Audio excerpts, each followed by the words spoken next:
Shalom amigos, les habla Sergio Bacari del canal Un Bacari Suelto en Israel, en medio de la semana con el Tanaj, con la Biblia hebrea en la mano, y hoy amanecimos con un miércoles que, aunque es invierno, recibimos un sol de primavera, hasta me animaría a decir de verano. Amigos, estoy en el Monte de los Olivos, el monte más destacado de la cordillera que divide la parte occidental del desierto de Judea, el cual termina en el valle de Cedrón, que enseguida se los voy a mostrar aquí debajo mío. El Monte de los Olivos es llamado así por este árbol que ven aquí y decenas o cientos de árboles del mismo que estuvieron plantados aquí a través de la historia. Eso sí, cuando nosotros estudiamos la Torá, no es denominado así este monte. El nombre de Monte de los Olivos, Har HaZeitim, es dado recién en el libro de Zacarías. Es verdad que en algunas partes de la Biblia, antes del libro de Zacarías, se lo llama la elevación de los olivos o cosas por el estilo, pero Monte de los Olivos, solo en Zacarías, es la primera vez que lo nombran así. De más está decirles de que este es un monte sagrado para el judaísmo, para el cristianismo y también para el islam. Y estoy aquí para contarles algunas cosas que quizás no sabían del mismo. Por ejemplo, de que la roca de que está hecha esta montaña, este monte, es roca sedimentaria.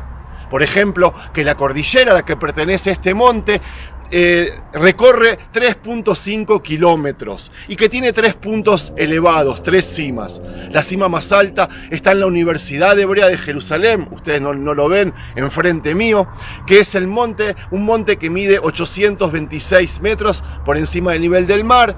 La segunda elevación es esta, la del Monte de los Olivos, que está a 815 metros por encima del nivel del mar.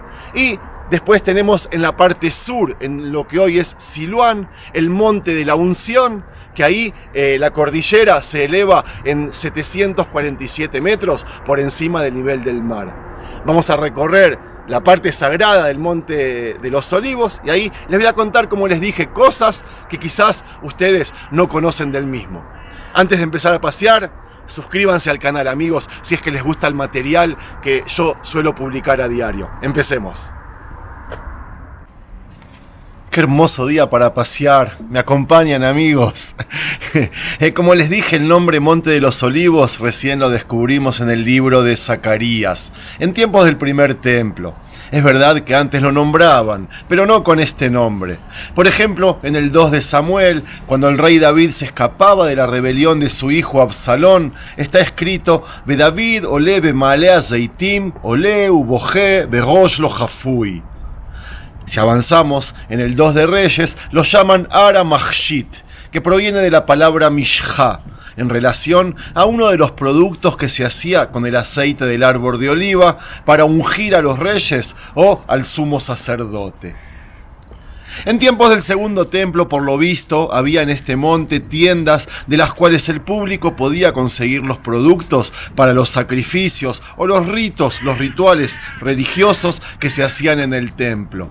En el Talmud de Jerusalén está escrito que en el Monte de la Unción había 4 tiendas que vendían utensilios de purificación y otra tienda de la cual vendían 40 pollitos para sacrificio cada mes. Y de ellos había suficientes nidos para todo Israel. Les recuerdo que Biblia hebrea no tenemos sobre la época del segundo templo y por eso yo saco datos del Talmud de Jerusalén.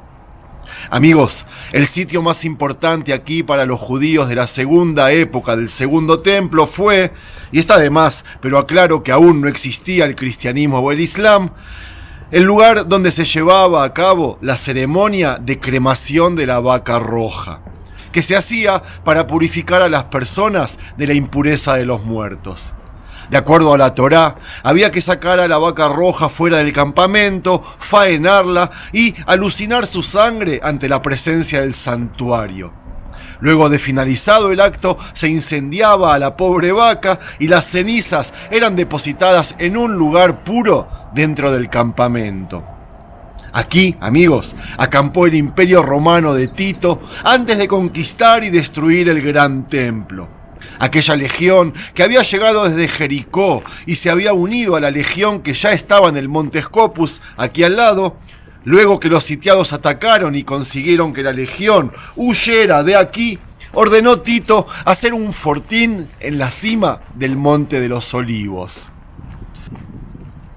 Después de la destrucción del segundo templo, este monte siguió cumpliendo un papel fundamental respecto a la vida religiosa de los que vivían aquí frente, en Jerusalén. Pero no solo para ellos. Este monte siempre fue de una gran importancia pública y nacional para el pueblo de Israel y los judíos de la diáspora. Recuerdo que en esos tiempos no había otra tribu más que la de Judea. Dado que las alturas del Monte de los Olivos están ubicadas frente al templo y el lugar santísimo, a esta montaña siempre la consideramos una especie de reemplazo temporal del Monte Moriah, del Monte del Templo, mientras los judíos teníamos prohibido ingresar a la ciudad, o sea, a Jerusalén dentro de las murallas.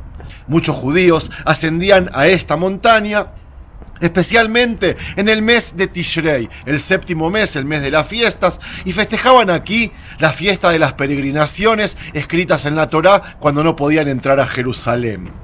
Esta montaña se percibía como un lugar donde la presencia divina se paró frente al templo de Dios y por lo tanto es el lugar apropiado para rezar durante las fiestas. Según los eruditos del momento, la Shejiná se exilió del monte del templo al monte de los olivos. Y ahora sí, amigos, si hablamos de las religiones de hoy en día, para la tradición judía, aquella paloma que le trajo a Noé las hojas de oliva, las recolectó de este monte. Después del fin del mundo, y según la profecía de Zacarías, Dios reunirá a todos los pueblos para que se enfrenten en una guerra por Jerusalén. Los gentiles tomarán la ciudad y destruirán sus casas y desterrarán su mitad al exilio. En ese tremendo momento aparecerá Dios y combatirá contra todas las naciones. Los pies de Dios se pararán en este monte, que se transformará en valle, ya que se derrumbará formando un gigantesco valle entre las dos mitades. La mitad de la montaña se moverá hacia el norte y la otra mitad hacia el sur. Otra tradición judía del lugar dice que desde aquí tocará el profeta Elías el cuerno y su sonido hará resucitar a todos los muertos. Les recuerdo, amigos, que aquí está uno de los cementerios más grandes y antiguos del judaísmo. A ese cementerio vienen a enterrarse judíos de todo el mundo a través de todas las épocas. Ellos desean ser los primeros en resucitar cuando venga el ungido. Y antes que los hermanos cristianos digan, el Mesías ya vino, voy a tocar su fe y su tradición. Esperen un segundo, amigos. Este monte es el más nombrado en el Nuevo Pacto. Al pueblito Bet Anía, un pueblo judío sentado aquí en la época del Segundo Templo, se le atribuye varias tradiciones. Allí resucitó Jesús a Lázaro, y allí dormía Jesús antes de ser arrestado. Desde Bet Anía, lo que hoy es Al-Azaría, pero no pienso entrar, amigos, subió Jesús al cielo luego de haber resucitado y estar en contacto con 40 discípulos. De acuerdo a la fe cristiana, allí pondrá los pies por primera vez Jesús cuando retorne por segunda vez al fin del mundo. Y con esta hermosa vista y de este hermoso mirador, amigos, es imposible no estar en el Monte de los Olivos y no filmar este paisaje. Les venía contando sobre la tradición de este monte en la fe cristiana y aprovecho para contarles que en este monte estaba la casa de Peggy, el lugar junto al cual Jesús maldijo a la higuera estéril. Aquí, en este monte, estaba la casa de Simón el leproso, también mencionado en el Nuevo Testamento. En este lugar Jesús estuvo de pie y lloró por la destrucción de Jerusalén. Aquí predijo la destrucción del templo y la del fin del mundo. En Gachmanim, Getsemaní, al pie del Monte de los Olivos en el Valle de Cedrón, Jesús pasó la última noche antes de su arresto. Y allí fue encarcelado tras ser traicionado por el discípulo Judas Iscariote. Una tradición cristiana tardía sitúa al pie del Monte de los Olivos el lugar de sepultura de Miriam, de María, la madre de Jesús. Otra tradición asociada a María se refiere al terreno en el que actualmente se encuentra construido el Hotel Siete Arcos. Detrás mío.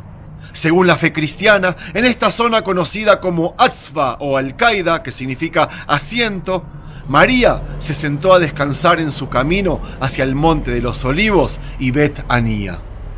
Y por último, voy a hacer honor a los primos musulmanes, que ellos también consideran este monte como sagrado. ¿Por qué? Porque aquí, cuando llegue el fin del mundo y de acuerdo a su tradición, estará la balanza de la justicia. No sé cómo se dice en español, creo que se dice libra, y que esa balanza, digamos, pesará las obras de las personas, las buenas y las malas. Por aquí se formará un puente por encima del infierno que atravesará el valle de Cedrón. Comenzará ese puente en este monte y culminará allí enfrente nuestro en el monte del templo. Las personas malas, según el Islam, caeremos al infierno al intentar cruzar por ese puente y los justos, los musulmanes, cruzarán el puente hasta llegar a la mezquita del Aqsa. Amigos, para terminar, quiero decir unas palabras sobre los olivos, porque hablé sobre el Monte de los Olivos, pero no de los olivos en sí. El árbol, amigos, está citado en la Torá en sus primeras oraciones y el judaísmo educa a cuidarlo como si fuera un hijo, más allá de que la Torá hace analogía de que el árbol es como una persona. La fe que los árboles que crecen en lugares sagrados se relacionan a la santidad del lugar es cada vez más fuerte. Y es increíble, pero muchos de los árboles que más sobreviven, por lo menos en Israel, están cerca de lugares espirituales como mezquitas, iglesias, tumbas de sabios o lugares en los que sucedieron milagros. Árboles de oliva hay por todo el país, pero los que hay en el patio de Getsemaní, por ejemplo, datan de 1200 años. Otro dato, cerca de Bet Gimal, un monasterio católico en los montes de Jerusalén, está el árbol más antiguo de Israel, también de oliva, y se estima que tiene 2000 años de vida. Increíble, pero es posible que sobre ese árbol buscó sombra nada menos que Jesús de Nazaret. Tengo más ejemplos de árboles milenarios ubicados en lugares sagrados. Eso, amigos, es para creer o reventar, como decía mi mamá. Amigos, gracias por darle un me gusta al video si es que les gustó. Y por favor, no juzguen, dejen que Dios lo haga. No creo que nadie en el mundo lo haga mejor que Él, ¿verdad, amigos? Shalom.